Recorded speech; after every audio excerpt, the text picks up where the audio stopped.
بالله من الشيطان الرجيم بسم الله الرحمن الرحيم وصلى الله على محمد وعلى آله الطيبين الطاهرين الذين أذهب الله عنهم الرجس وطهرهم تطهيرا اللهم صل على محمد وآل محمد ولعنة الدائمة الباقية على أعدائهم ومنكر فضائلهم وغاصب حقوقهم أجمعين من يوم عداوتهم إلى قيام يوم الدين أما بعد يا عباد الله أوصيكم ونفسي بتقوى الله فإن التقوى خير الزاد وبها المعاد وتنفع يوم لا ينفع فيه مال ولا بنون إلا من أتى الله بقلب سليم وصلى الله على محمد وعلى آله الطيبين الطاهرين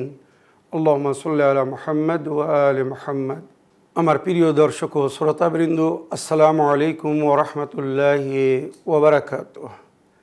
আশা করি আপনারা যে যেখানে আছেন ভালো আছেন, কুশল ও মঙ্গলে আছেন, সুখে থাকুন, শান্তিতে থাকুন। সমস্ত প্রকারের বালা ও মুসিবত থেকে আল্লাহ রাব্বুল আলামিন সকলের রক্ষা করুন। আমাদের সকলের রোজা, নামাজ, যাকাত ও দান খয়রাতকে আল্লাহ কবুল করুন। এই দোয়ার সঙ্গে আজকের পর্ব শুরু করতে চলেছি। যেমন আপনারা জানেন, সর্বপ্রথম আমি আজকের দিনের দোয়া পড়ব, তার ব্যাখ্যা করব, তারপরে আজকের রাত্রে কত রেকাত নামাজ পড়তে হবে, নফল নামাজের জিকির করব, তারপরে আজকের দিনের ইসলামিক ইতিহাস বা ইভেন্টস আপনাদেরকে শোনাবো বা জানাবো। তারপরে অবশেষে যতটুকু সময় থাকবে আপনাদের পাঠানো প্রশ্নের উত্তর দেওয়ার চেষ্টা করব।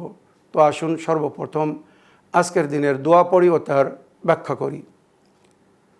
আউযু বিল্লাহি মিনাশ শাইতানির রাজিম বিসমিল্লাহির রহমানির রহিম আল্লাহুম্মা ইহদিনি ফীহি লিসালিহিল আমাল ওয়াকদি লি ফীহিল হাওয়াইজা ওয়াল আমাল ইয়া মান লা ইয়াহতাজু ইলা তাফসীর ওয়াস সুআল ইয়া আলিমান বিমা ফি সুদুরিল আলামিন صل على محمد وآله الطاهرين اللهم صل على محمد وآل محمد وعجل فرجهم।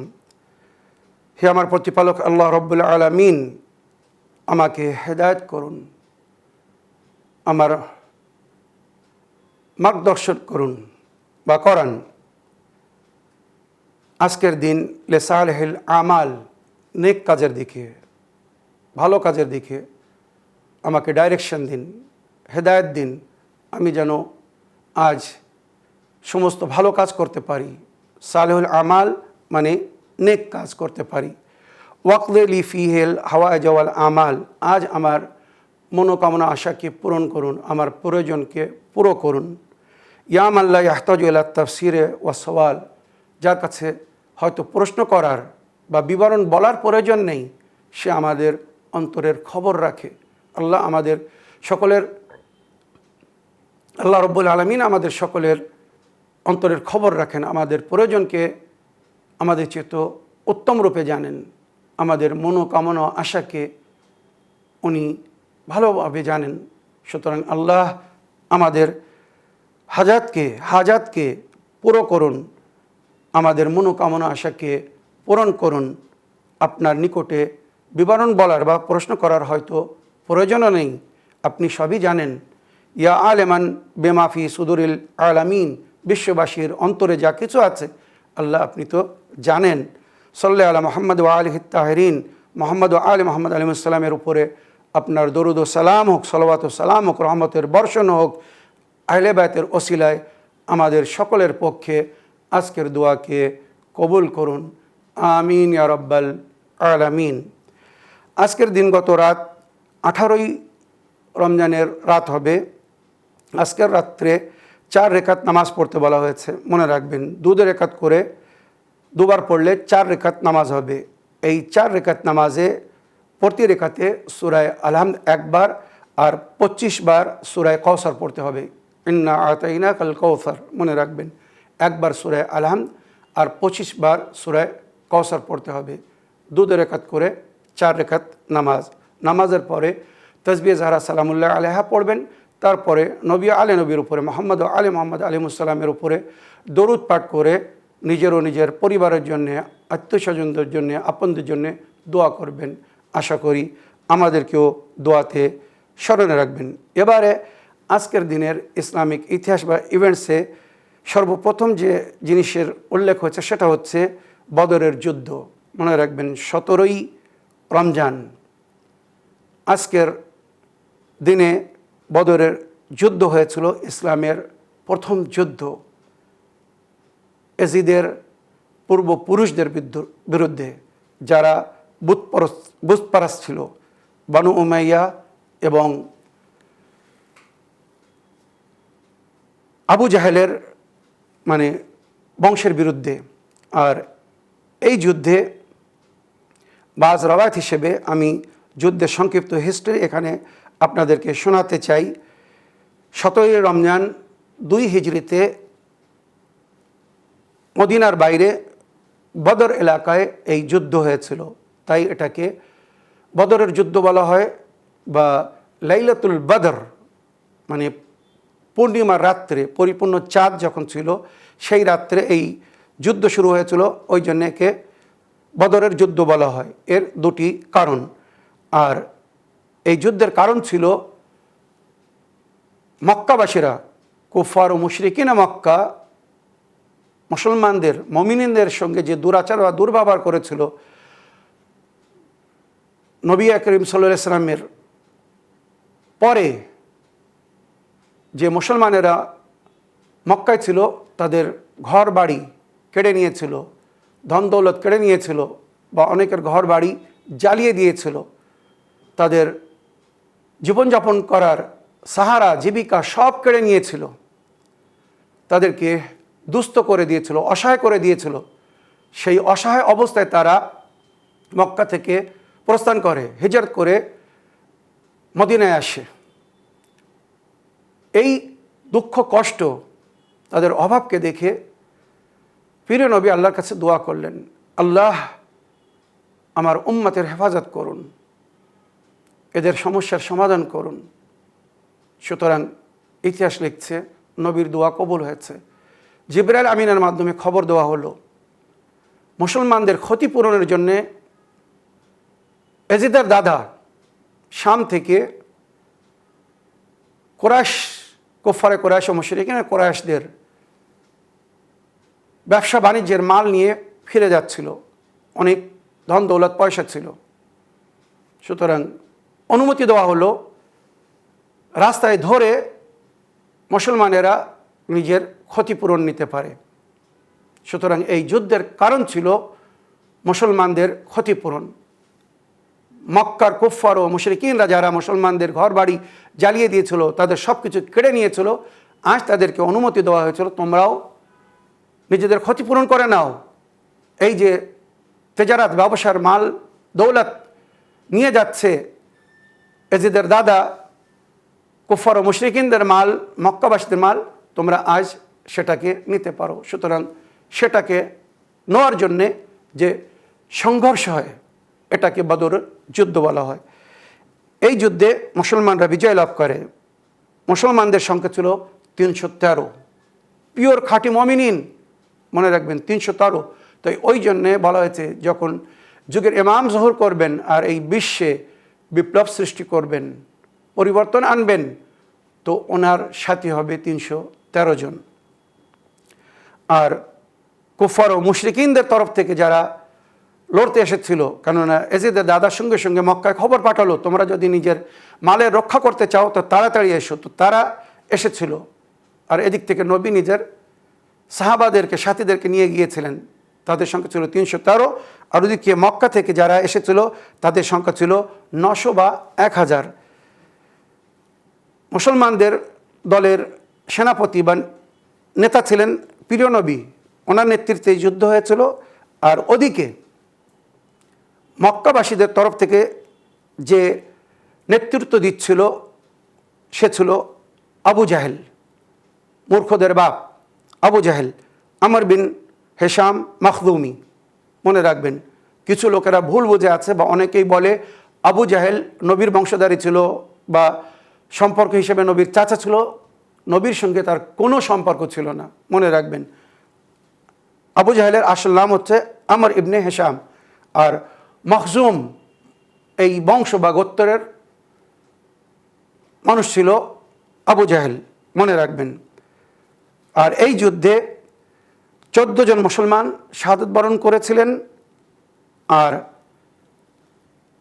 6 জন মুহাজির, এর মধ্যে 6 জন মুহাজির আর 8 জন আনসার, মানে মক্কা থেকে যারা হিজরত করে মদিনা এসেছিল, 6 জন মুহাজির আর 8 জন মদিনাবাসী এই যুদ্ধে মারা গিয়েছিল। আর কুফফার ও মুশরিকিনদের তরফ থেকে যারা এসেছিল 900 বা 1000, এদের মধ্যে থেকে 70 জন হালাক হয়েছিল, মনে রাখবেন। আর 74 জনকে গ্রেফতার করা হয়েছিল এই যুদ্ধে। এই যুদ্ধের একটি সারাংশ আপনাদেরকে বললাম। আর এই যুদ্ধে আলহামদুলিল্লাহ শুকরুলিল্লাহ নবীর সাথীরা উম্মাতে মুসলিমা বিজয় লাভ করেছিলেন, যদিও সংখ্যায় কম ছিল, কিন্তু গায়বী মদত পেয়েছিল, আল্লাহর ফেরেশতারা তাদের সহযোগিতা করেছিল। সুতরাং এই যুদ্ধে প্রিয় নবী করিম সাল্লাল্লাহু আলাইহি সাল্লাম বিজয় লাভ করেছিলেন। তো এটা ছিল বদরের যুদ্ধের ঘটনা, যেটা আজকের দিনে ঘটেছিল।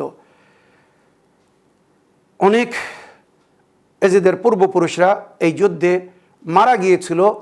তাই এজিদ যখন ইমাম হোসেন আলাইহিস সালামকে হত্যা করতে, শহীদ করতে বা কাতল করতে সক্ষম হয়েছিল, তো নিজের দরবারে ইমামে হোসেন আলাইহিস সালামের কাটা মাথার উপরে বা ওনার ঠোঁটের উপরে বা কপালে ছড়ি মেরে মেরে বলছিল, আজ বদরের যুদ্ধে আমার পূর্বপুরুষরা যারা মারা গিয়েছিল, তারা যদি বেঁচে থাকতো বা বেঁচে উঠতো, তারা দেখতো আমি কি করে তাদের রক্তের প্রতিশোধ নিয়েছি নবীর সন্তানের থেকে।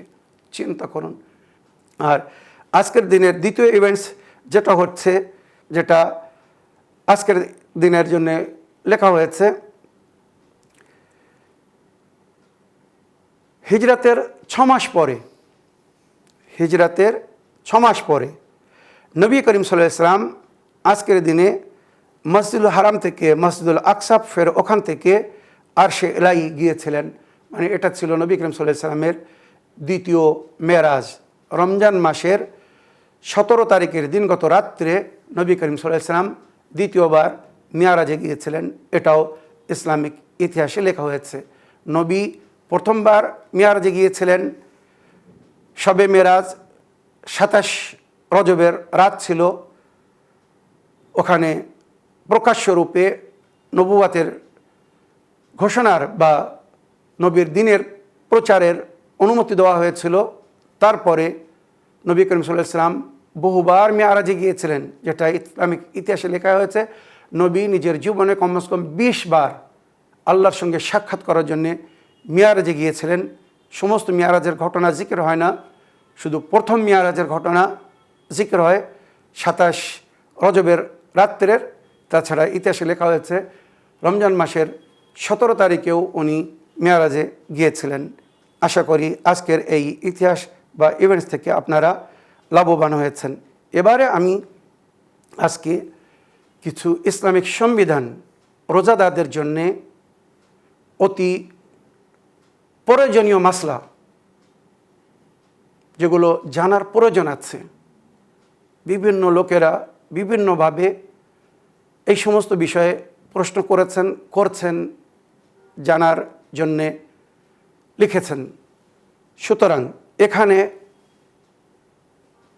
কিছু লোকের তাদের চিঠি না পড়ে, ভয়েসমেল না প্লে করে, শুধু তাদের প্রশ্ন বা সারাংশ বলতে চাচ্ছি যে, হুজুর আমি অসুস্থ, রোজা রাখার ক্ষমতা নেই, বা আমার পিতা উনি বৃদ্ধ মানুষ, 70-80 বছর ওনার বয়স হয়ে গেছে, উনি রোজা রাখতে সক্ষম না, আমি কি করব? বা অনেকেই লিখেছেন আমার স্ত্রী গর্ভবতী, 6 মাস, 8 মাস, 9 মাস চলছে, ডাক্তার বলেছে এই অবস্থায় যদি উনি ক্ষুধায় পিপাসায় থাকে, ওনারও কষ্ট হবে, গর্ভে যে সন্তান আছে তারও ক্ষতি হতে পারে, সেও কষ্ট পাবে। এক্ষেত্রে ইসলামের হুকুম কি? অসুস্থ মানুষ রোজা রাখতে পারবে কি না, তার রোজার কি হুকুম? বৃদ্ধ মানুষ, তার রোজার কি হুকুম? গর্ভবতী গর্ভধারী নারী, তার রোজার হুকুম কি? তো এখানে আমি আগে সারাংশরূপে বলতে চাই, ইসলামে কিছু লোকদেরকে মার্জনা দেওয়া হয়েছে, ক্ষমা করা হয়েছে। তারা যদি রোজা রাখতে সক্ষম না হয় তো তাদের জন্য রোজা মাফ করা হয়েছে। তবে এদের মধ্যে দুটি ভাগ করা হয়েছে। এক ভাগ তাদেরকে টেম্পোরারি মানে অস্থায়ী রূপে মাফ করা হয়েছে, আর আরেক গ্রুপ বা সংগঠন বা দল যাদেরকে স্থায়ী রূপে মাফ করা হয়েছে, পার্মানেন্টলি রোজা মাফ করা হয়েছে। যেমন উদাহরণস্বরূপ, একজন বৃদ্ধ মানুষ 70-80 বছর বয়স হয়ে গিয়েছে, আর রোজা রাখার ক্ষমতা নেই, পার্মানেন্টলি মাফ। অসুস্থ মানুষ, এমন অসুস্থ সারা বছর সে রোগ ভোগ করছে, সুগার পেশেন্ট, ক্ষুধা পিপাসা সহন করার শক্তি নেই, প্রেশারের রোগ বা এমন রোগ যে রোগের কারণে সে রোজা রাখার ক্ষমতা রাখে না, সারা বছর রোগে ভুগছে, তার জন্যে পার্মানেন্টলি মাফ করা হয়েছে। আবার এদের মধ্যে কিছুরা আছে যাদেরকে টেম্পোরারি মাফ করা হয়েছে, যেমন গর্ভধারী বা গর্ভবতী নারী, তার বা বাচ্চার যদি ক্ষতি হয় রোজা রাখবে না, ছেড়ে দেবে, রোজার বদলে ফিদিয়া দেবে। অসুস্থ ব্যক্তিও ফিদিয়া দিবে, বৃদ্ধ মানুষও ফিদিয়া দিবে। তবে অসুস্থ যদি চিরস্থায়ী পার্মানেন্টলি হয় তাকে কাজা করতে হবে না। বৃদ্ধ মানুষ রোজা রাখার ক্ষমতা নেই, পার্মানেন্টলি মাফ, তাকে শুধু ফিদিয়া দিতে হবে 1.5 কিলো 750 গ্রাম আনাজ প্রতি রোজার বদলে দিতে হবে, যদি সক্ষম হয়। যদি সক্ষম না হয় তাও মাফ, মনে রাখবেন। কিন্তু গর্ভধারী নারী, সে যতক্ষণ গর্ভিত অবস্থায় গর্ভবতী রোজা ছেড়ে দেবে যদি তারও তার বাচ্চার ক্ষতি হয়।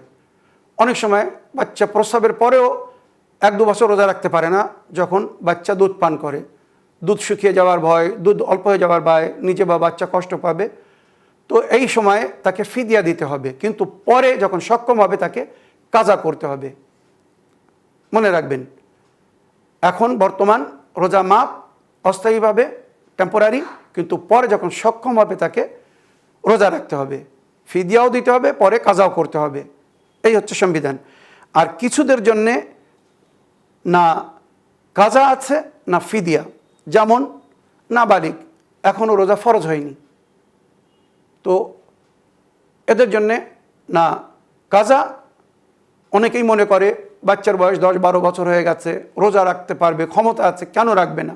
না, ছেলেদের বয়স 15 বছর যতক্ষণ পুরো না হচ্ছে আর মেয়েদের বয়স 9 বছর না হচ্ছে ততক্ষণ তাদের উপরে রোজা ফরজ না। নাবালিগ ওইরূপ দেওয়ানা, পাগল, পাগলের উপরে রোজা নেই, না কাজা না ফিদিয়া। মাদোষ, কোনো কারণে কোনো ব্যক্তি হোশ হারিয়ে ফেলেছে, আপনারা জানেন কিছু কিছু রোগে মানুষ কমায় চলে যায়, কমার মধ্যে কোনো হোশ থাকে না, বেঁচে থাকে কিন্তু তার কোনো হোশ থাকে না, তো এদের জন্যে রোজা মাফ, কাজাও মাফ, ফিদিয়াও মাফ। রোজা রাখার জন্য ঈমান শর্ত, মানে মমিন হতে হবে, মুসলমান হতে হবে। যদি কেউ মমিন বা মুসলমান না হয়, ঈমান না আনে, তো তাদের উপরে রোজা ফরজ না, না ফিদিয়া, মনে রাখবেন। অনেকেই আছে এই ধরনের মাসলা জিজ্ঞেস করা হয়েছে, স্ত্রী ইসলামের অন্তর্ভুক্ত কিন্তু স্বামী মুসলমান না। স্ত্রী জিজ্ঞেস করছে, আমার স্বামী কি রোজা রাখতে পারবে আমার সঙ্গে? না, যতক্ষণ সে ঈমান না আনছে রোজা রাখতে পারবে না, তার উপরে ইসলামিক সংবিধান লাগু হবে না। ওইরূপ অনেকেই আছে, আমাদের শহরে এমন লোক আছে,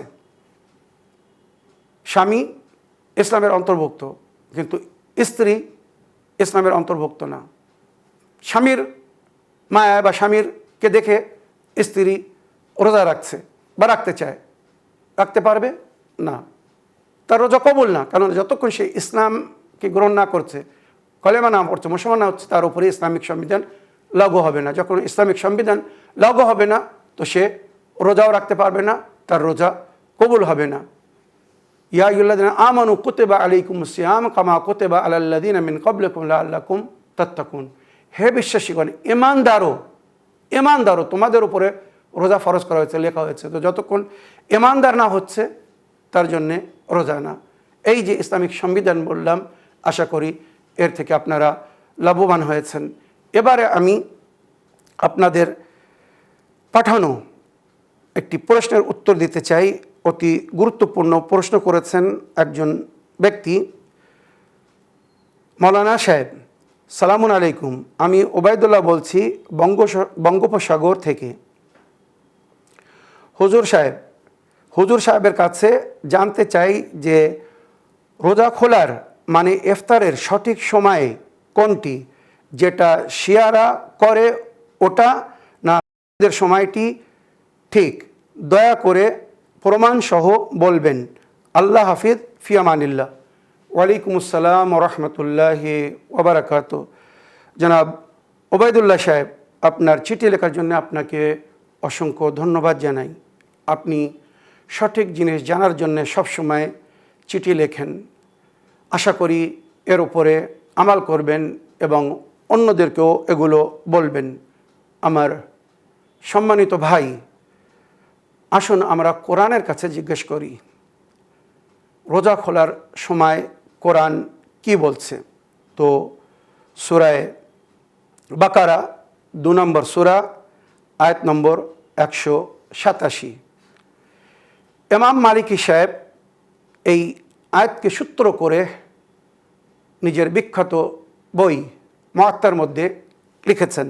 আমি আগে সূত্র সমেত রবায়ত আপনাদেরকে শোনাবো, তবে আগে কোরআনের আয়াত পড়ব। আগে আল্লাহর কিতাব, পরে নবীর হাদিস। কোরআন বলছে সূরা বাকারা আয়াত নম্বর 187। বিসমিল্লাহির রহমানির রহিম। ওয়াকুলু ওয়াশরাবু হাত্তা ইয়াতাবায়্যানা লাকুমুল খাইতুল আবিয়াদ মিনাল খাইতিল আসওয়াদ মিনাল ফাজর। এটা হচ্ছে সেহরির সময়। পানাহার করো, খাও এবং পান করো যতক্ষণ সাদাধারী না দেখা যাচ্ছে রাতের কালোধারীতে, যেটা ফজরের নিশানি, ফজরের বা সকালের বা ভোর হওয়ার সংকেত। এটাকে সুবে সাদিক বলে। তো এর আগ পর্যন্ত খেতে পারো বা পানাহার করতে পারো।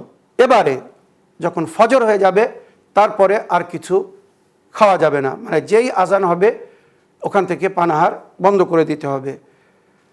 এবারও রোজা শুরু হচ্ছে। তারপরে কোরআন বলছে সুম্মা আতিমুস সিয়ামা ইলাল লাইল, রোজাকে পুরো করো রাত পর্যন্ত। কোরআন কি বলছে? রোজাকে পুরো করো রাত পর্যন্ত। ইলাল লাইল, লা ইলাল মাগরিব ওয়ালা ইলাল মাসা। কোরআনে হাদিসে কোথাও বলা হয়নি যে তোমরা রোজাকে পুরো করো মাগরিব পর্যন্ত বা সন্ধ্যা পর্যন্ত। কোরআন বলছে তোমরা রোজাকে পুরো করো রাত পর্যন্ত। ফালা উকসুমু বিশ-শাফাকি ওয়াল লাইলি ওয়া মা ওয়াসাক। কোরআনে 3টে শব্দ ব্যবহার হয়েছে, শাফাক, লাইল আর ওয়াসাক। নামাজের সময়ের জন্য বলা হয়েছে আকিমুস সালাত লিদুলুকিশ শামস ইলা গাসাকিল লাইল ওয়া কুরআনুল ফজর। তোমরা নামাজ পড়ো যখন সূর্য মাথার উপরে এসে একটু ঢলা শুরু হবে।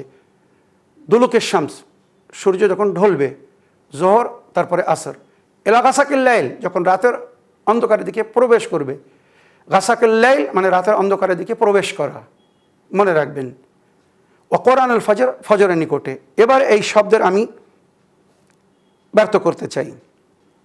হাদিস হুমায়দ ইবনে রাদিয়াল্লাহু তাআলা আনহু, যেটা মুআত্তার মধ্যে লেখা হয়েছে, হইতে বর্ণিত ওমর ইবনে খাত্তাব এবং উসমান ইবনে আফফান রাদিয়াল্লাহু তাআলা ওনাদের জন্য লেখা হয়েছে এখানে, আহলে সুন্নাত ভাইদের বই থেকে সূত্র দিচ্ছি, যে ভাই লেখা আছে সেইভাবে পড়ছি। ও ভাই মাগরিবের নামাজ পড়িতেন, এমন সময় তখন তাহার রাত্রের অন্ধকার দেখিতে পাইতেন, আর ইহা হইতে ইফতার করার পূর্বে অতঃপর তাহারা উভয়ে মানে দ্বিতীয় এবং তৃতীয় খলিফা ইফতার করিতেন। আর ইহা হইতে রমজান মাসে মানে মুয়াত্তা ইমাম মালিক পৃষ্ঠা নম্বর 358 আর রেওয়ায়াত নম্বর 8, এখানে লেখা হয়েছে, ওনারা বলেছেন যে আমরা নবীর সঙ্গে যখন ইফতার করতাম তো রাত না হওয়া পর্যন্ত নবী কখনো ইফতার করতেন না, রাত হওয়ার পরিপূর্ণ বিশ্বাস হওয়ার পরেই নবী ইফতার করতেন, যেটা কোরআনের মধ্যে বলা হয়েছে। এবারে মনে রাখবেন, এই যে টিভির স্ক্রিনের উপরে আপনারা দেখুন, যখন সূর্য অস্তে যায় তো পশ্চিম দিকে সূর্য অস্ত দেওয়ার পরে আকাশে সোনালি রং দেখা যায়, মানে সূর্য অস্তে গিয়েছে, ওই সময়ও ইফতার করা যাবে না। তারপরে সোনালি রং কেটে যাওয়ার পরে লালিমা দেখা যায়, এটাকে কোরআনের ভাষায় হাদিসের ভাষায় শাফাক বলা হয়েছে। ওটার সময়ও রোজা খোলার সময় না, ওই সময় কিন্তু রোজা খোলা যাবে না। তারপরে যখন অন্ধকার হয়ে আসবে গাসাকিল লাইল, ওই সময় রোজা খুলতে বলা হয়েছে, মানে সূর্য অস্তে যাবার কমসে কম 10 থেকে 11 মিনিট পরে, যেটা বর্তমান সায়েন্সও প্রমাণ করেছে। আপনারা পড়ে দেখতে পারেন, তদন্ত করে দেখতে পারেন, মডার্ন সায়েন্স প্রমাণ করেছে, তারাও বলছে সূর্য অস্তে যাওয়ার 10 থেকে 11 মিনিট পরে রাত শুরু হয়। ওই জন্য আমরা শিয়ার আহলে বাইতের মান্যকারীরা সূর্য অস্তে যাওয়ার 10 থেকে 11 মিনিট পরেই আমাদের আজান হয়, তারপরে নামাজের পরে আমরা ইফতার করি, যেটা আহলে বাইতের তরিকা। কেউ যদি নামাজ না পড়েও ইফতার করতে চায় তো করতে পারবে রাতের মধ্যে প্রবেশ করার পরে। সুম্মা আতিমুস সিয়ামা ইলাল লাইল, এই হচ্ছে শর্ত, এই হচ্ছে কোরআনে ইফতারের টাইম। এবারে আমার প্রিয় ভাই ওবায়দুল্লাহ সাহেব, আপনি নিজেই ভেবে দেখুন কারা ভুল করছে আর কারা ঠিক করছে। আমরা রাতের মধ্যে প্রবেশ করার পরে ইফতার করি, আর কিছুরা সূর্য অস্ত যাওয়ার পরে, শাফাকও হয় না, মাগরিব যেই শুরু হয় মানে সূর্য গুরুব হয়ে যায়, অস্ত চলে যায়, তারা আজান দিয়ে রোজা খোলে। আল্লাহ আমাদেরকে তৌফিক দান করুন, আমরা যেন আল্লাহর আদেশকে পালন করতে পারি।